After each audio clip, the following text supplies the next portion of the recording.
Uh-huh. Okay. You ready? Yeah. All right.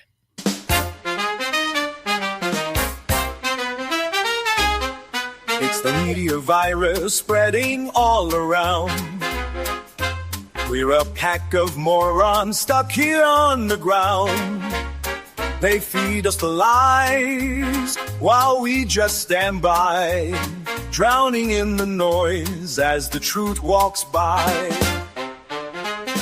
It's the media violence taking control.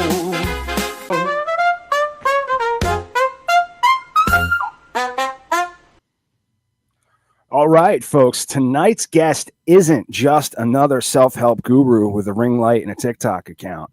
She has walked through hell, she took notes, and came back with a book. Her name is Kerry Blaser, author of My Inner Heroine, Exploring Feminine Pain. In it, she dives into childhood trauma, suicidal lows, and spiritual awakenings. That would make a shaman say, damn, that's intense. She's mixed physics, psychology, and a little quantum soul sex into a roadmap for healing. And somehow Andrew Tate ends up as on the list of one of her heroes. Yeah, you heard that right. Please welcome to the Media Virus Podcast, Kerry Blaser. Kerry, thank you so much for joining us this evening. Thank you. Wow, thank you. What an introduction. And I'm just so ready to laugh and talk to you guys. Thank you for that amazing introduction. Thank you. Oh, you're quite welcome. I sincerely apologize for the miscommunication between us. The way the show goes, we do 3 separate recordings each Wednesday. The first one starts 8:30, and that's my wife and myself and Mike, and then the second one starts at 9, and that's usually a guest, or we try to come up with something interesting to talk about. And then we have another one at 10 o'clock where we have friends that join us, and things go off the rails, but you can't really call it an accident if you plan it. Right. Which brings us to our first question. Would you like to be a guest or something interesting that we talk about for the rest of the episode? I'd like to have as much fun as you guys want to have. I'm all about irreverent humor. Let's go. Let's have fun. It's funny that because your story and your bio and everything, we've kind of maybe kind of compiled maybe something a little bit more heart-wrenching, you know what I mean, as far as what's been. But the one thing we were talking about, guests this evening, and I at the meeting, and he's like, okay, who are we talking to this week? And I was like, okay, and I explained it, and he's like, and why are we talking to her? And he gets kind of like defensive whenever it's somebody who promotes the healing of trauma, because he's convinced that if I'm ever fixed, I'll stop being funny. And that's only part of it. I'm worried about me not being able to be funny at some point as well. So, humor as that coping mechanism is huge. That's where, the darkest humors come from, that type of, that type of trauma. And what I've noticed now, and I've been I think this podcast is kind of a healing journey, for me, I'm on a quest for making myself a better person. Mm-hmm. Well, men do really well with laughter and healing. And the reason is that our shadow, or our subconscious, is the entry point, is our solar plexus chakra. And so right at the top of our abdomen. So when you make the abdomen, it really helps men move through that emotional pain, go into their wound quickly, pull out the wisdom, and then they're done, like men like to do. Let me just get in there, get out, and then move on with my day, because I got to plan, I got to strategize, I got to work. I don't have all day long for my emotions. So I found that with men, especially these top tier men, like CEOs, Andrew Tate, Fire Academy instructors, FBI, they really need that assistance. And so I talk to souls. I'm a shaman. We all talk to souls. We just don't know we're doing it. And physicists have proven that we all do it. And so I found that through, interacting with these men, humor is great. And feminine humor, humility heals. So if I can humor them with humility and help them be more humble, that's just so helpful. Mm-hmm. I get that. Yeah. But I've noticed that the more I try to I think the more I kind of come to terms and for lack of a better word, heal. Mm-hmm. Like the more sensitive I'm becoming.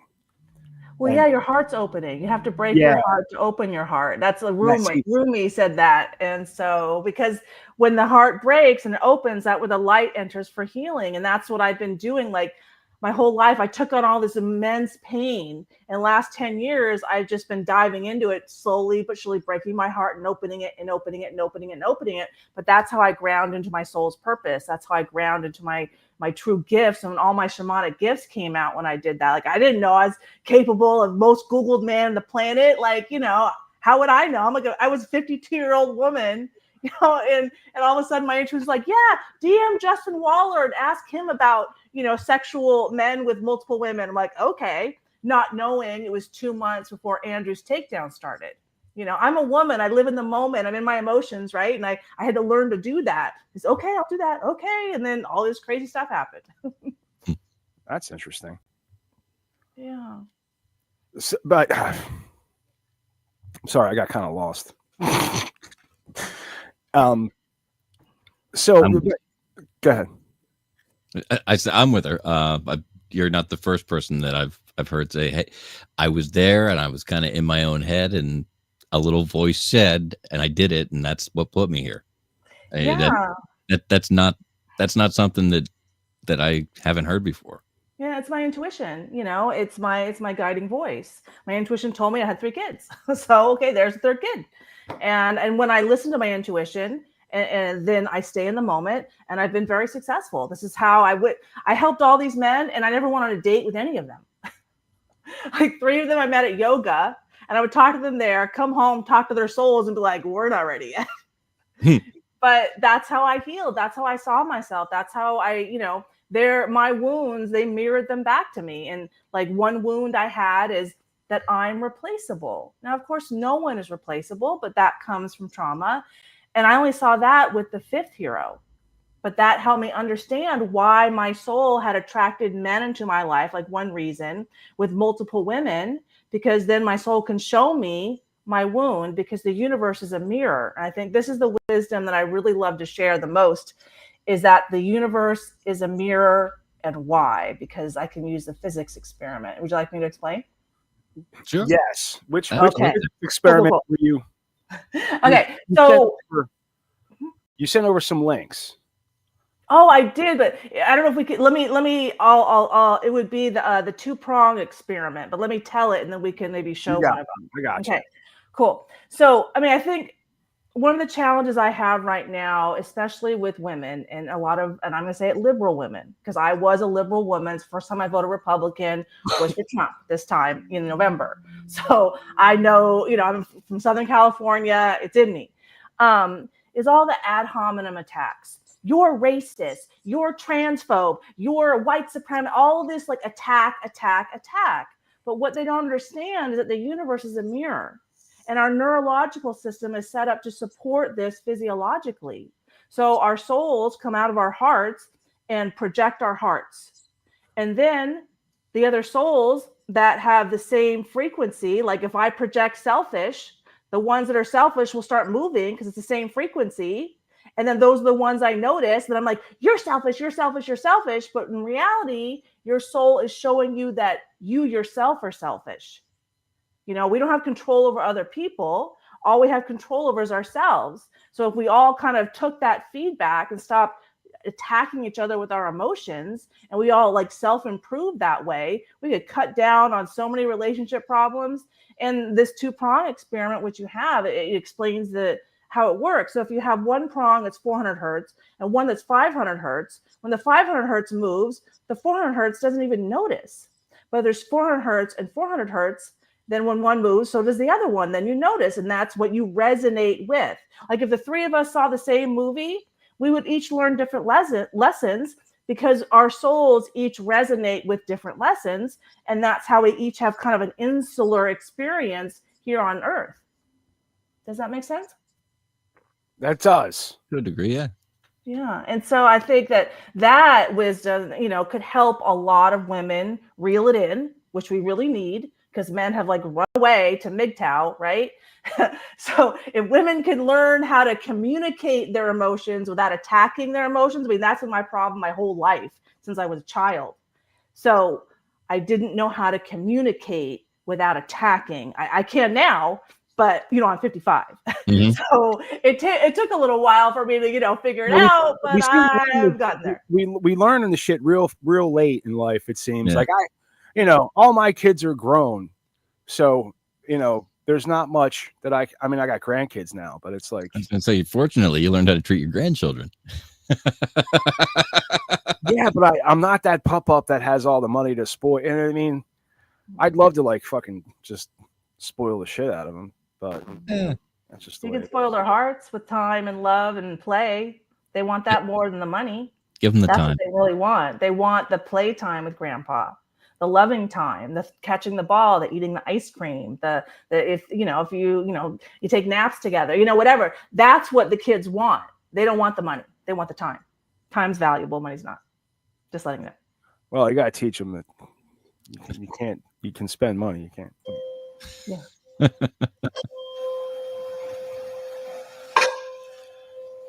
So he's got 2 tuning forks.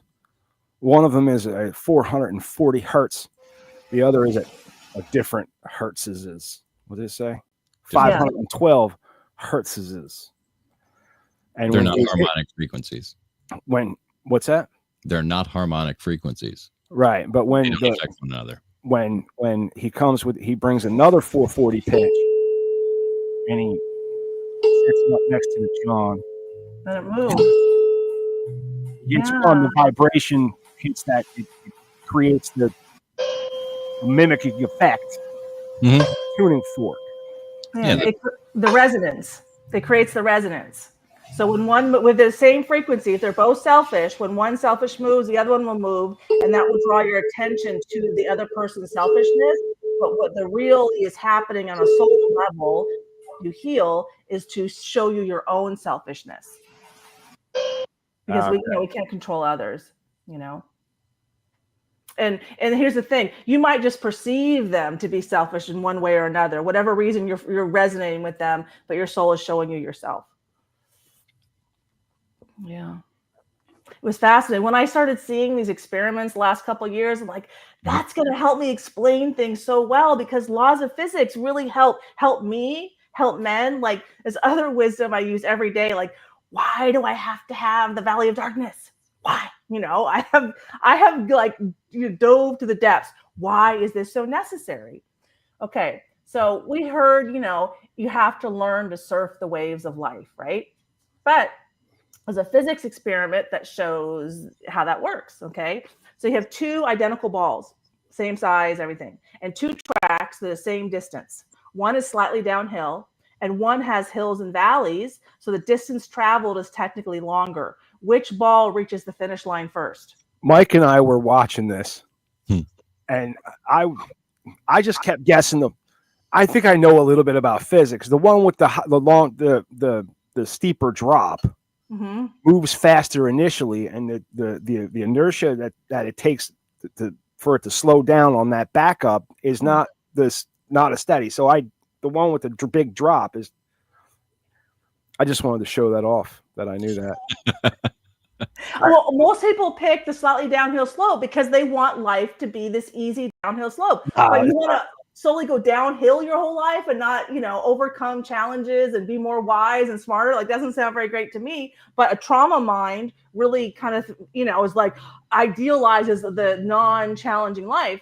But in reality, we need the hills and valleys. Our souls are energy bodies, and that's why laws of physics apply. So they need to be able to go down those lower vibrating emotions and back up to those higher vibrating emotions. Is that the... Oh, here we go. Yeah. It's got plenty. Yeah. Is it the same one? Oh, no, we watched the whole thing. That's okay. Sorry. Do you want me to keep going while you get it? Yeah, keep talking. Okay. So anyway, you need the inertia, the propulsion from going downhill into those lower vibrating emotions. And then the challenge is, how do you turn those wounds into wisdom? And that propels you to your next mountaintop, right? And so And we need fluctuation in energy to move, and energy is constantly moving. So we have to learn to go into the lower vibrating emotions like shame, guilt, and fear, find the wisdom stored in there in our subconscious and our shadow, more self-belief, more self-confidence, like right there at the top of our, how the humor helps men, right there in the solar plexus. And then you get to your next mountaintop. Like if you want to get to Mount Everest, if you want to physically climb Mount Everest, and I'm going to equate Mount Everest with experiencing enlightenment, which is an emotion, you got to, go into a severe valley of darkness to like train and expand your lungs and say that, the hills and valleys always wins.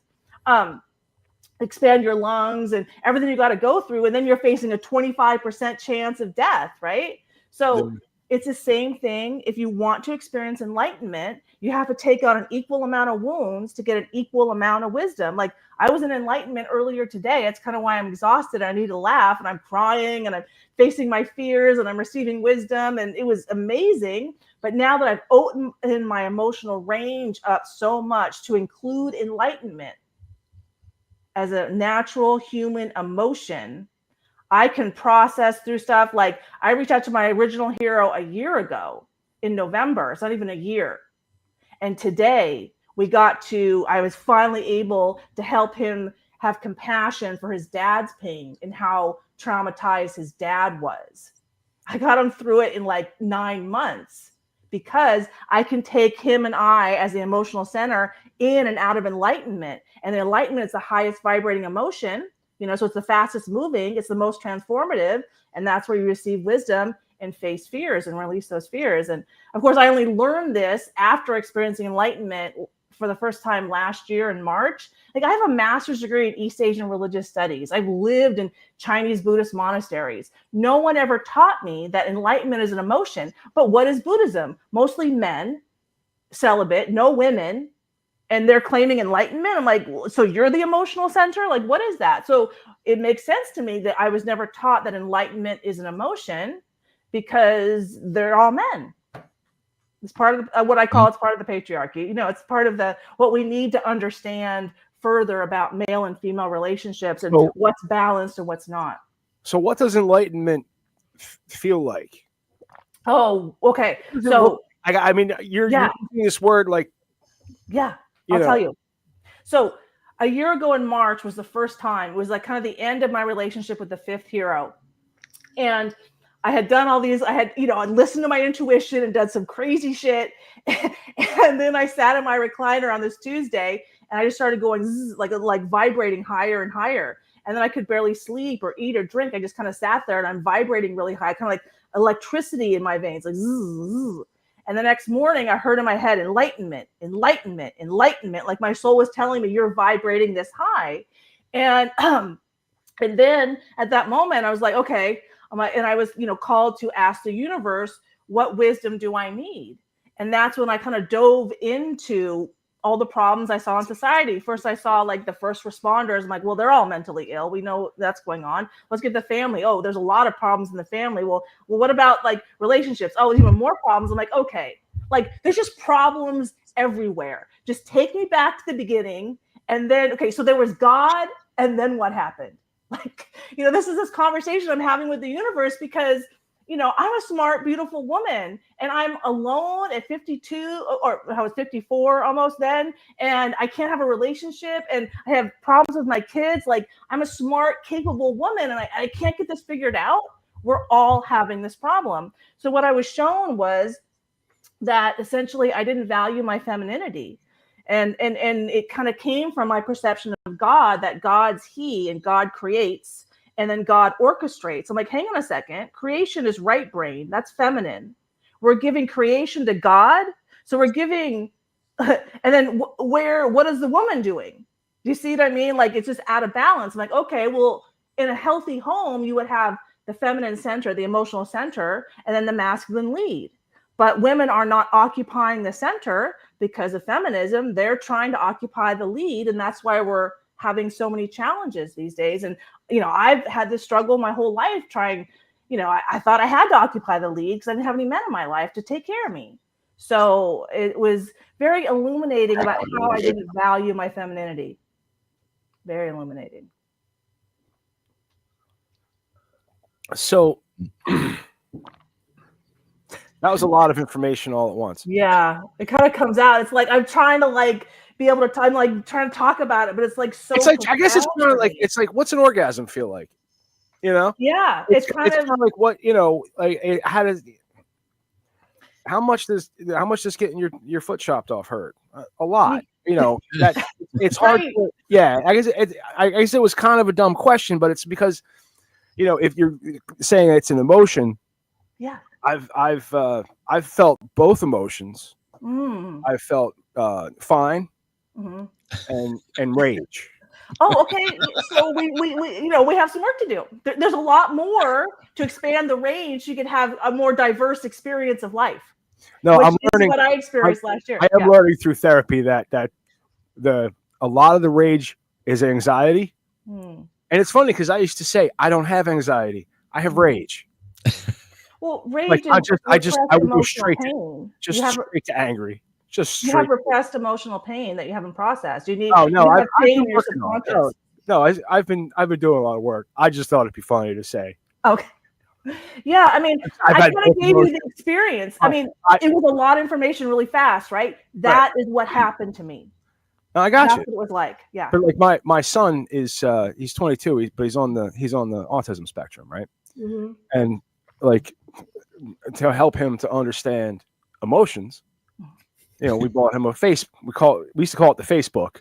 It's kind of dumb, but it was it was a book of faces, and these were that was the emotion attached to this face. Mm-hmm. And I guess it's just like trying to explain to Ryan, what overwhelming joy is. It's kind of impossible. So I was just, it's almost like I said, well, what face do you make when you're enlightened? Well, yeah, I mean, that's the thing. Oh, shit. Oh, whoa, this and that. What and this and oh, fuck. Oh, and this fear. Okay, that's just the beginning. Then I had to face all my fears of my daughters being sexually assaulted by their dad, which didn't happen. It was just my fears. So then I'm faced with catastrophic fears of I mean, like razors and just all kinds of violence and shooting people and my kids being saved. Like, talk about wild.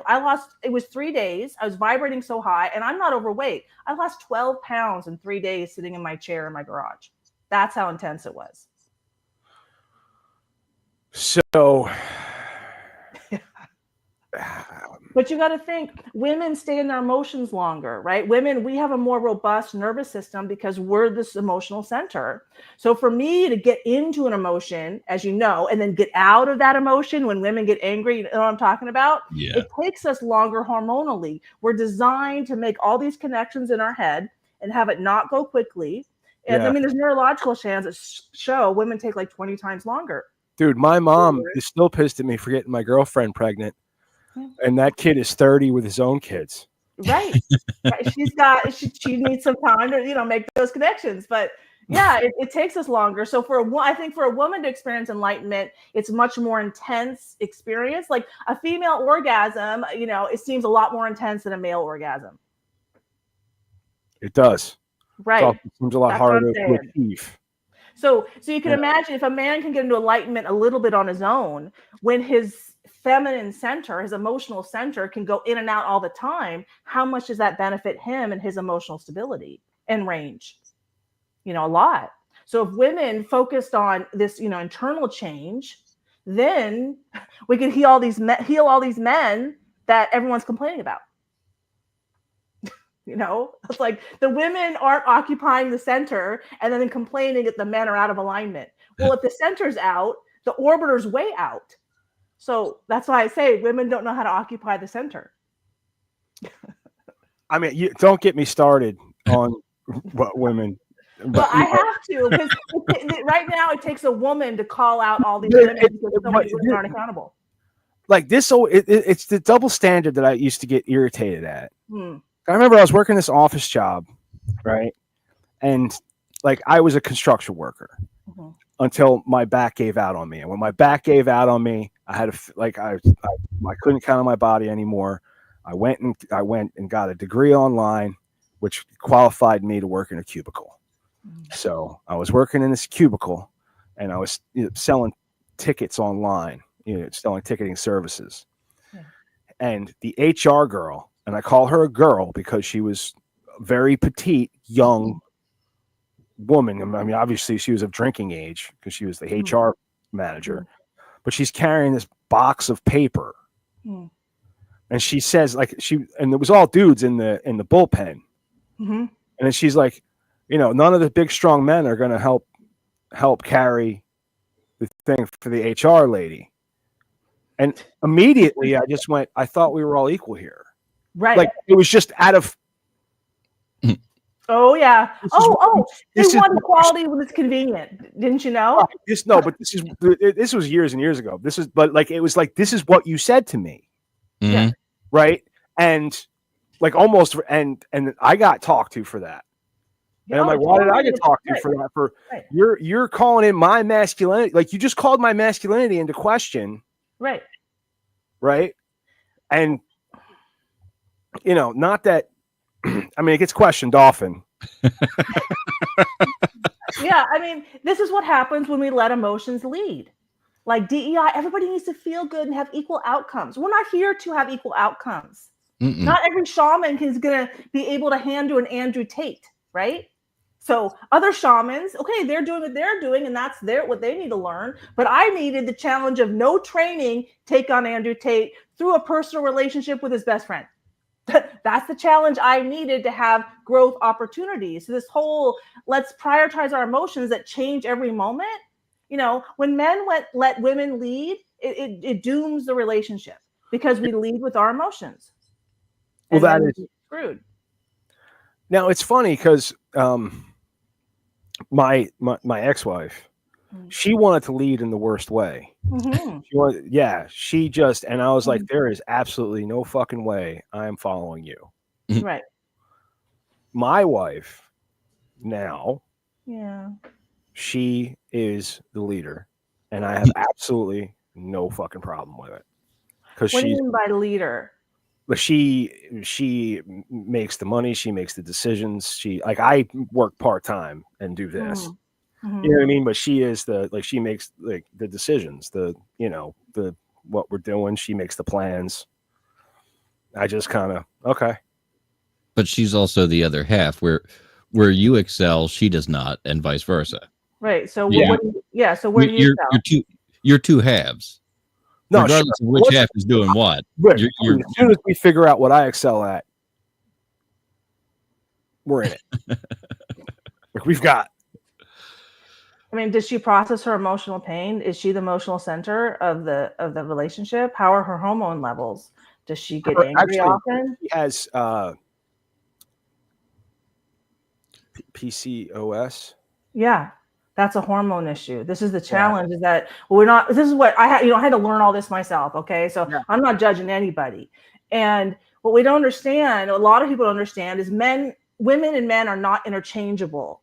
We are complementary opposites, but not either opposite. Women, to be hormonally balanced, need to be in their right brain about 10 to 20 times more than men, and men, to be hormonally balanced, need to be in their left brain 10 to 20 times more than women, because that's how much more of the gender or the sex specific hormones that we need. So when women in the left brain all day long, that gets them out of hormonal balance. And then we have, the body is also a mirror to the soul. So if the soul is spending all this time in its masculinity, the body is not healthy, which you just said that is true. But this is so common these days, is no one's making that association, because everybody thought the social constructionist theory, which we tried, didn't work, that, women can just go out there and be men, and then men can go out there and be women, but we are not interchangeable. And that is clear as day and so much scientific data. No, and I don't mean to say that she acts like a man. But you just said she acts like a man. She makes the money, she makes the decisions. That's acting like a man, I guess. I mean, this is the thing. That's left brain, right? She's making that's left brain. This is the challenge we're facing, is because it's like an unlearning of all these things that were like rammed down our throat, that men and women are interchangeable. So I'm not trying to be, rude, I hope or inappropriate right now with your wife. It's so important that we kind of connect the hormones, because people like, oh, Kerry, get with the times. I'm like, well, hormones do not get with the times. And when I was out of balance, that's kind of, and that's, I mean, not for nothing. She's had the PCOS before she met me. All right. Right, but it's the childhood trauma thing. It's not her taking care of me doesn't make her sick. Okay. I'm starting to take this personally now. Well, but I mean, okay, how honest do you want me to be? You know, because I was in my masculine until I healed the last 10 years. I needed this Andrew Tate level men to, help me submit. Okay. That's how difficult it was for Kerry Blaser, and my ex-husband's Israeli. Okay. So, that level for Kerry to submit, I took that level of man. So I get it, how hard it is to go from a man being in his feminine to his masculine, or a woman going from a masculine to a feminine. It is extremely difficult. But I just have to emphasize that your wife's, health challenges are a reflection of her masculinity, because she's not in balance with her femininity and promoting and creating feminine, healthy hormones in her body. That's one reason, because the body's a reflection of the soul. I mean, that's my opinion. I'm just, take it or leave it. That's what I see. I'm just thinking, I love my wife. Love the way she is. Right, but why do you love the way she is? Because I don't know. I mean, because I'm a selfish prick, I guess. But I mean, so this is the thing that came out of you. It came out of your heart, so it's in you. I wouldn't call myself a selfish prick, because it's not in me. But everybody has their challenges. Like, I haven't been on a date in 6 years. Like, I had so many failed relationships. I didn't have any friends when I entered high school. I've been fucked up my whole life. So, but this is the time for self-reflection, right? Like, masculinity decides, femininity submits. Within now that you're aware that will bring hormonal balance, that you're in balance, that you're already seeing, do you want to try to dive into yourself and bring that healthy masculinity out of you? It's not too late.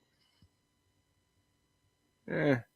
You don't have to. I got a drum. We got the drum right now, and start going and open your heart and see what's in there. Have some fun. Little shaman fun. We don't need to see what's in there. It's fine.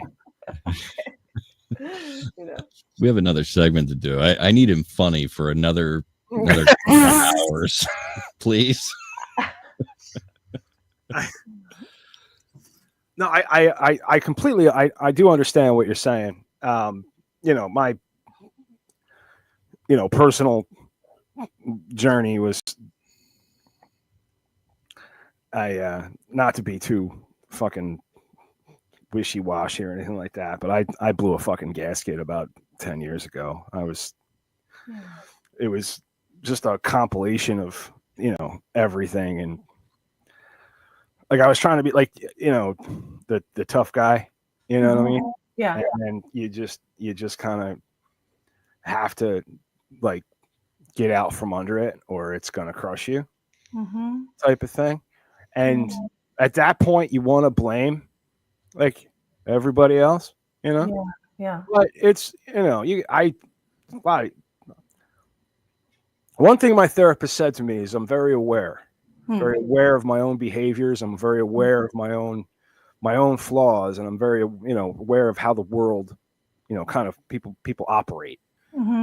So I'm kind of figured out what happened to me, and I guess best way I can describe it is blew a gasket. It's not like a mental breakdown. I didn't like go into a funny farm. I just don't run like I used to. Yeah. I see. Yeah. Okay. I see what you're saying. Yeah. You're kind of like a notch down from top. And so her support in this way is really helpful. Yeah. And it does give you time to self-reflect and heal. She has really helped me to heal mentally, physically. Oh, I'm glad. And emotionally. We're probably coming around on 8 years that we've been working together on different shows. Mm-hmm. So I can vouch for the fact that she has been the catalyst for good changes along the way. I'm so glad for you. And that's why I said like this podcast is like kind of because you start to realize how harmful your own behavior is. And then you start to realize who you modeled your behavior after. Yeah. And why you hate them. You know what I mean? Yep. You both hate this person yet act exactly like them because they're the person that raised you and you don't have a choice.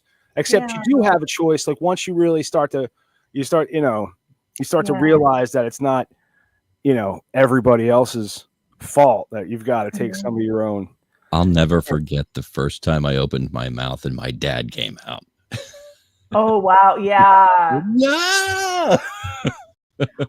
I lost friendships in college because I would use shame to guilt people to come see me. And then I'm like, I'm just like my mom. Oh, no. Yeah. We all do it. I mean, that's the thing. We're children and we're open books. I mean, we internalize what they project at us. If they project self-hate, then we internalize that. If they project self-love, then we internalize that. And that's part of our soul's plan. Like Winston Churchill has famously said, it is said that famous men are often the product of an unhappy childhood. I'm like, okay, there's the 2-ball experiment. If you want to get to the top, you got to be able to surf through the valley of darkness and then get to the top. But that means, you're probably going to have a lot of hills and valleys. But what I found, the more hills and valleys I do, like the faster I go, then I can do these huge hills and valleys and have more progress faster.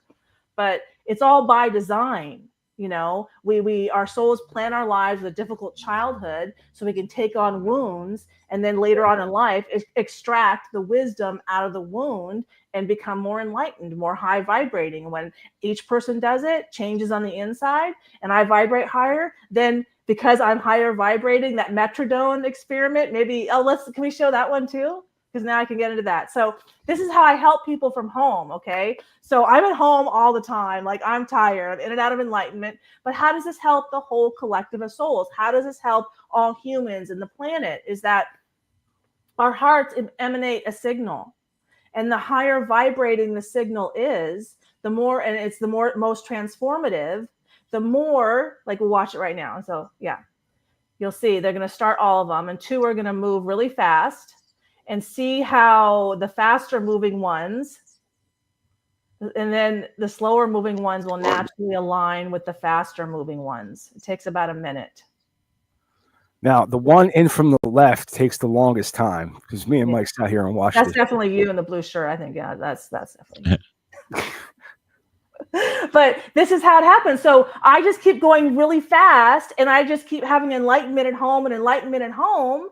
And then I help everybody improve. Like, it's interesting that I had this huge enlightenment, right? Like 7 or 8 times in November and December, right after I voted for Trump. And now we're having all of these boundaries and kind of more structure and more safety. And maybe women will want to give birth because we're 20 years from population collapse.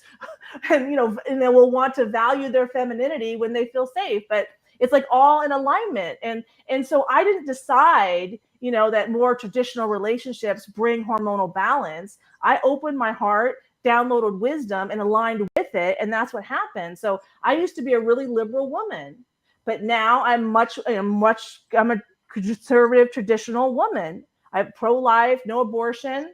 I changed all my mind on all of it because I got healthy in my own femininity and valued my ability to create human life, and how healthy femininity fuels healthy masculinity. So I had to accept those really hard truths. I mean, I had a job when I was 12. I started hot dog on a stick when I was 14. I was there 6 years. I have a master's degree, traveled around the world, do it all, girl. But it ruined me trying to do it all.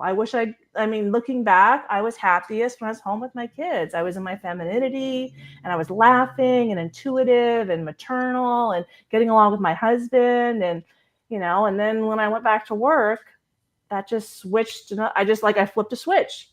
No more laughing, no more intuition. I even noticed, where's my intuition? Where'd it go?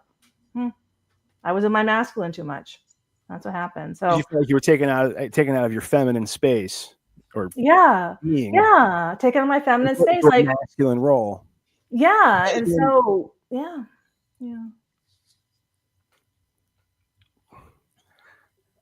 I mean, my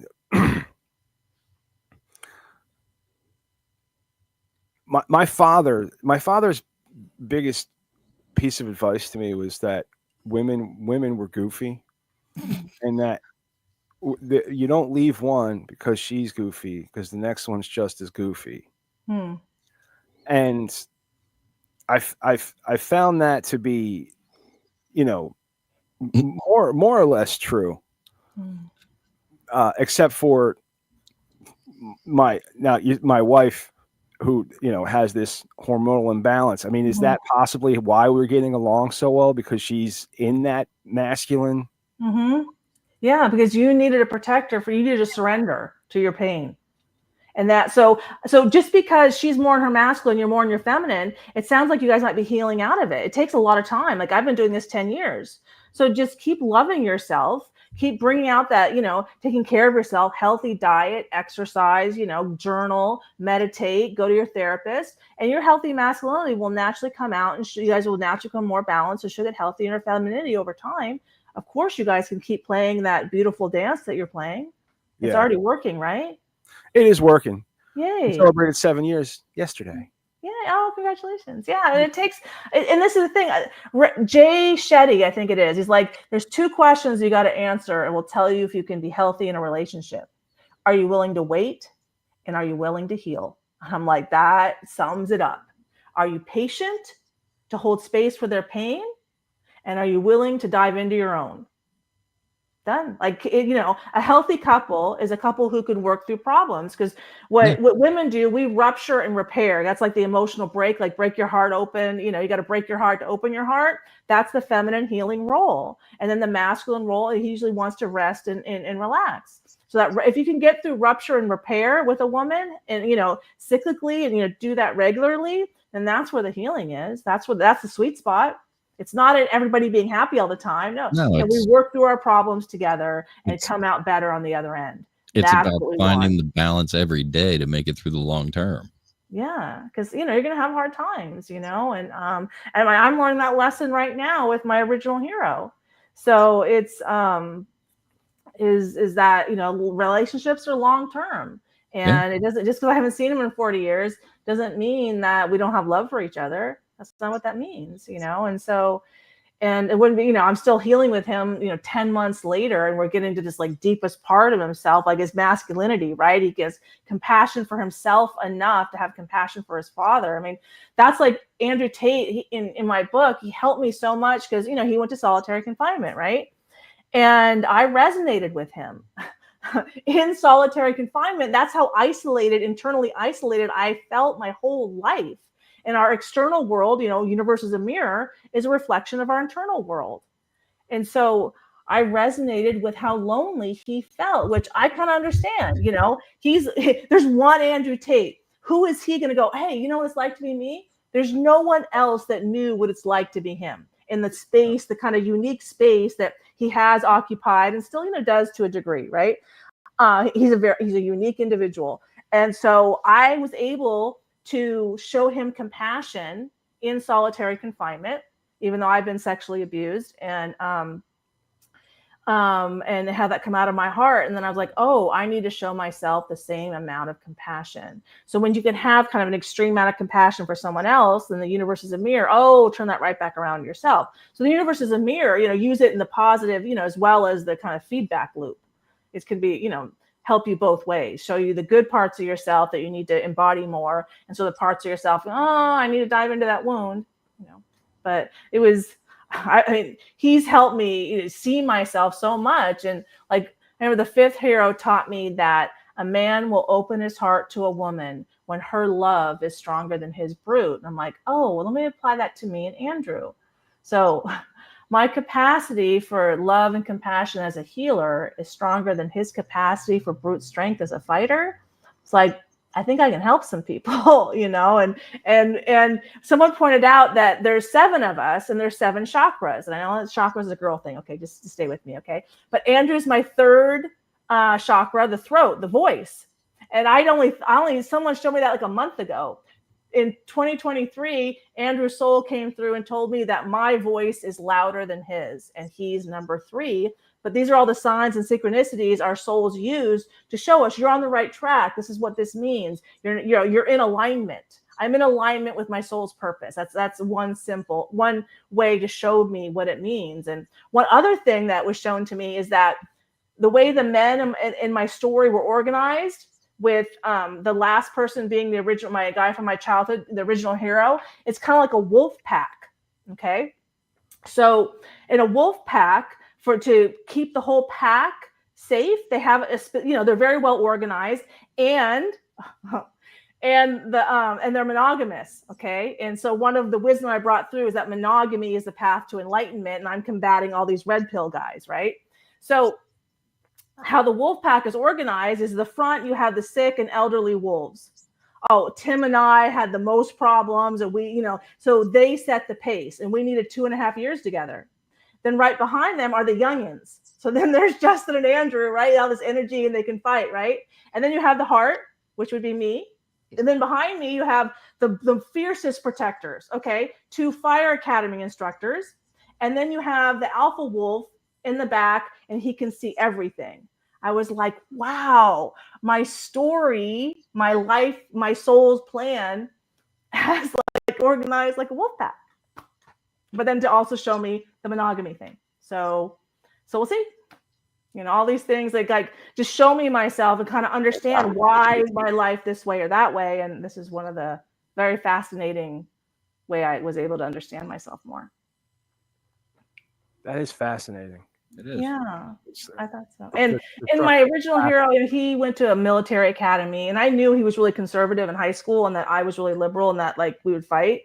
And then he had his MBA, and so very Christian. So that I'm like, oh well, that makes sense to me, the Wolfpack thing. Yeah, hearing your Wolfpack explanation reminds me back to a couple of times you mentioned helping men heal and helping men explore their feelings and making it make sense through physics. Mm-hmm. Do you know why that works? Are you asking me? Yeah. Do I know? Yeah, I mean, there's spatial concepts. Yeah, I mean, men are visual. Men need to see things. I just, science, physics. I have a very much an engineering left brain, so I needed to understand because that 2-ball experiment keeps me in line every day. Sure. Like, okay, I need it.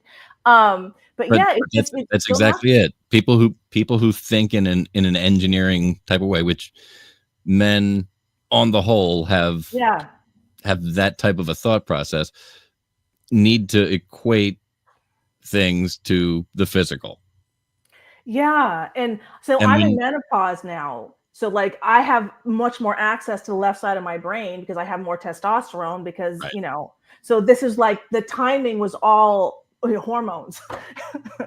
Back to the hormones, but it's all, what can my body do when? And so this is how the soul has complete control over the body. Like, I don't know how I survived my suicide attempt. I took like 120 Klonopin, about 60 Trazodone, about 50 Soma, and some Ambien. Like, how in the world did my body not just be dead? I wasn't found till the next morning by my oldest daughter, and she saved me. And then she was there right when I woke up. But this is how powerful our souls are, And I think that when we embrace this, that we're souls having a human experience, help us let go of the physical, embrace the spiritual, and understand our feminine and masculine roles to bring balance to our society. Like, we need healthy nuclear families, which are the bedrock of a stable society.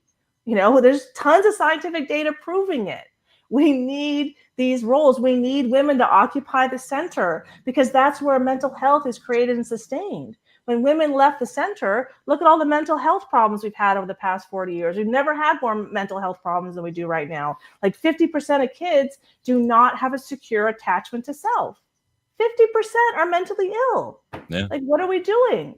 So yeah, we need a lot more boundaries and structure, and not anybody can be everything. No, stop it. The reality is dual in nature. 1 + 1 always equals 2. There's a way of things. I mean, I had to accept this because there's just irrefutable proof, in my opinion. Like, I've done the research, I have the intuition. There's a way of things, and when we don't accept that there's a way of things, we fight ourselves, and we end up where we are right now. We end up with trans kids. We have kids deciding to cut off their genitals. Like, what the hell? That you're basically, echoing a lot of folks and a lot of, things I've said here.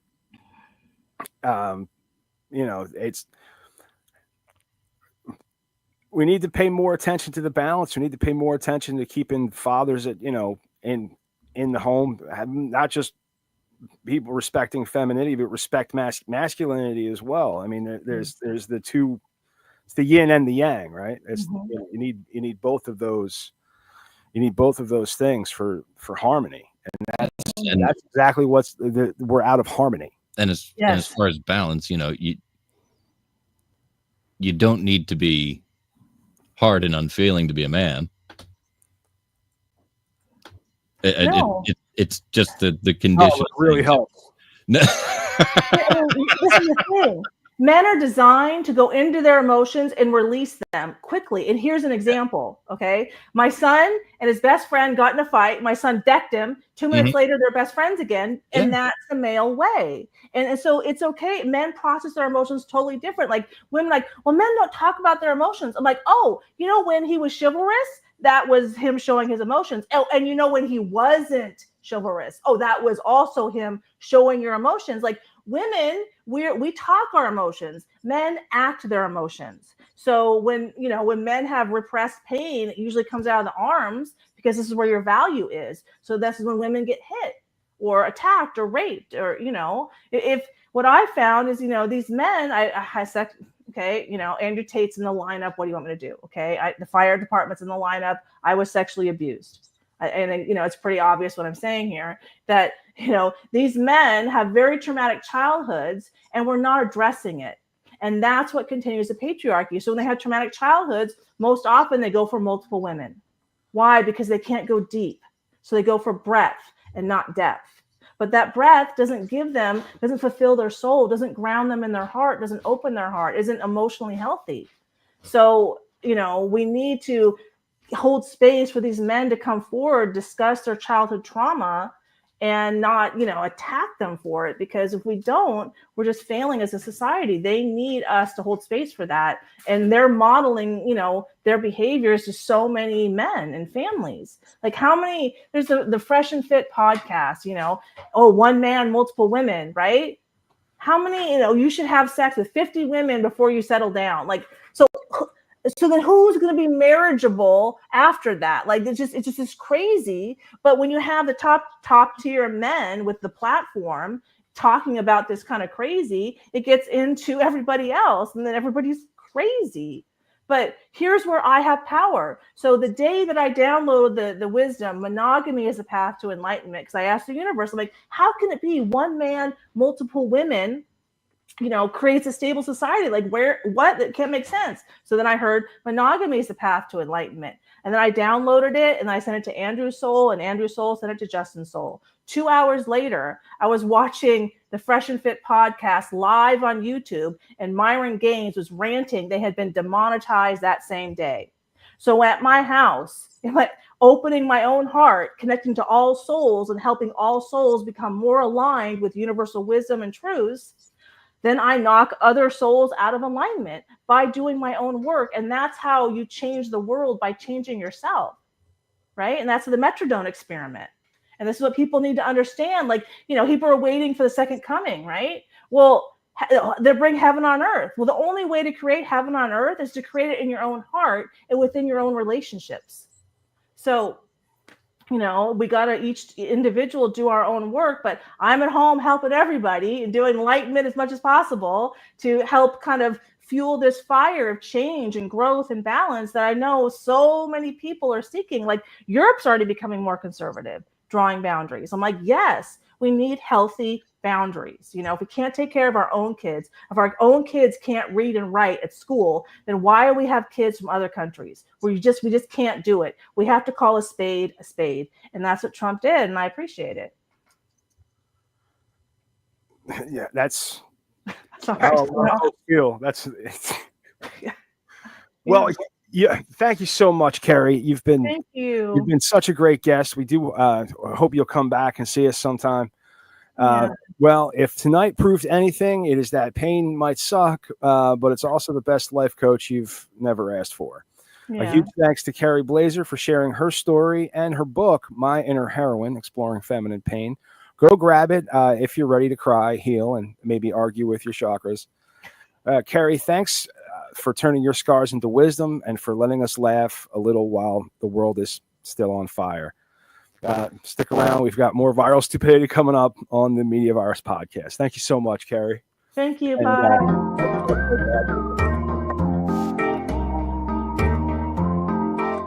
This episode of the Media Virus Podcast is brought to you by 302-46 Voice. That's 302-46 Voice. If you want my voice on your project, dial 302-46 Voice today. Don't forget to check out our sister show on the Media Virus Podcast Network, Stepmoms Without Children. Join Ricky Rockdeff as she takes a deep dive into the fascinating people she meets and thinks that you should meet too. Find Stepmoms Without Children at themediavirus.com, Spotify, Apple Podcasts, or wherever you get your fine podcasts. Special thanks to mysportsreports.com and delawaresports.com, delivering regional sports coverage straight to your devices via stream and podcast. Learn more at mysportsreports.com and delawaresports.com.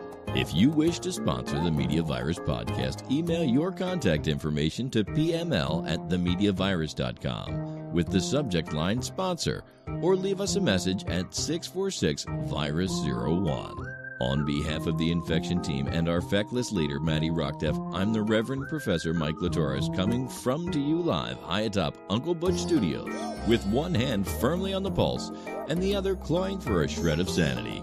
This has been the Media Virus Podcast. We'll be back next week.